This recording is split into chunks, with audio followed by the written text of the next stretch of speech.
जलपरी का वरदान। गंगा नदी के किनारे बसे एक छोटे से गांव नीरपुर में राधा नाम की एक लड़की रहती थी। उसके पिता मछुआरा थे और गंगा ही उनका जीवन था। राधा को बचपन से ही नदी से गहरा लगाव था। वह हर सुबह घाट पर बैठकर नदी के खेलते लहरों को देखती, उसकी चमकती धारा को छूती और उसकी गहराइयों में छिपे रहस्यों के बारे में सोचती।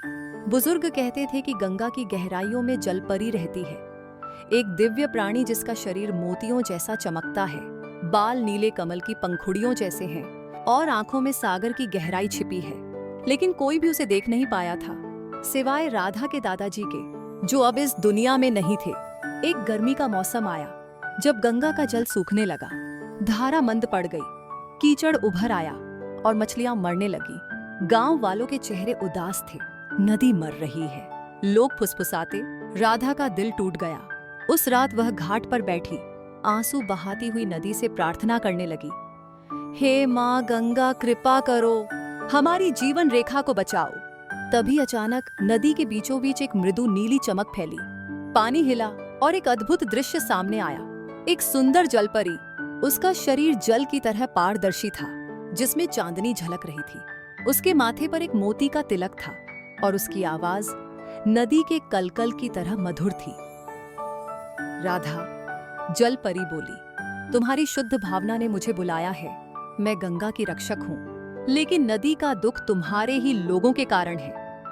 राधा हैरान रह गई। जलपरी ने आगे कहा, ऊपर के शहरों से गंदा पानी, प्लास्टिक और कचरा नदी में बहाया जा रहा है। तुम्हारे ही गांव वाले कभी कभी धोने का साबुन या कपड़े धोते समय रंग नदी में छोड़ देते हैं। यह सब मिलकर नदी को जहर दे रहा है। राधा की आंखों में शर्म और दृढ़ संकल्प दोनों झलक रहे थे। मैं क्या कर सकती हूँ माँ? उसने पूछा। जलपरी मुस्कुराई। तुम्हारे दिल में प्रेम है राधा, यही तुम्हारी शक्ति है। गांव वालों को जगाओ, साफ सफाई का संदेश दो, पेड़ लगाओ, कचरा नदी में न फेंको और नदी की पूजा करो, सिर्फ फूल चढ़ाकर, न कि गंदगी डालकर। अगर तुम सच्चे दिल से काम लो तो मैं तुम्हें एक वरदान दूंगी। अगले दिन से राधा एक छोटी सी क्रांति लेकर चल पड़ी। उसने बच्चों को इकट्ठा किया और गांव के हर कोने में सफाई अभियान शुरू किया। उसने बड़ों को समझाया कि नदी को जीवित रखना उनका कर्तव्य है। धीरे धीरे गांव बदलने लगा। लोगों ने प्लास्टिक का इस्तेमाल कम किया, कचरे के लिए अलग डिब्बे रखे और घाट पर नियमित रूप से सफाई की। राधा ने नदी के किनारे सैकड़ों पौधे लगाए।